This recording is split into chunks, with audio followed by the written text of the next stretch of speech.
16 December বিজয় দিবস। প্রতি বছর এই দিনটি উপলক্ষে দেশজুড়ে জাতীয় পতাকা বিক্রির ধুম পড়ে। তবে এবার চিত্রটা ভিন্ন। পতাকা বিক্রি আশানুরূপ না হওয়ায় হতাশ ব্যবসায়ীরা।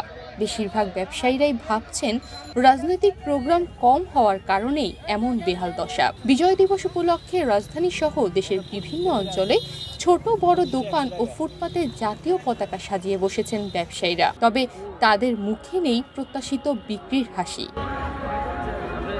বিভিন্ন এলাকায় পায়ে হেঁটে পতাকা বিক্রি করেন আব্দুর রব। তিনি জানান, পূর্বের তুলনায় এবার পতাকা বিক্রি অনেক কম। আগের মতো উৎসাহ দেখাচ্ছে না মানুষ।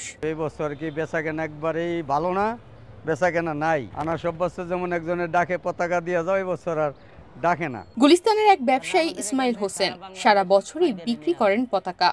বিজয় দিবসেই সবচেয়ে বেশি বেচাকেনা হলেও এইবার তিনি হতাশ।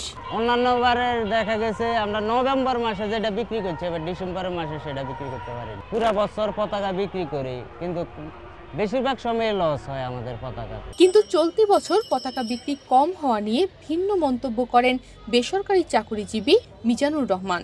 তার মতে, পতাকা নিয়ে এতদিন ব্যবসা হয়েছে।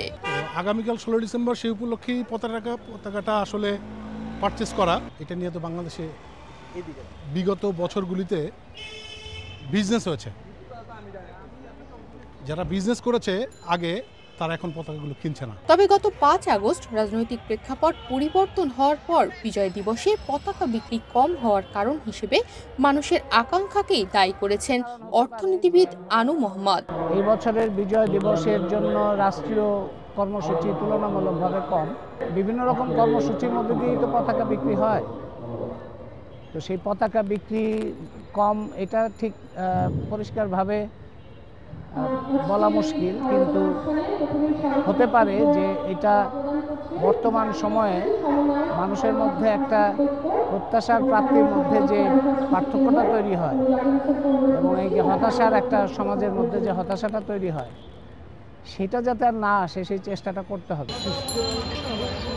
তনিমা রহমান, বাংলাদেশ প্রতিদিন।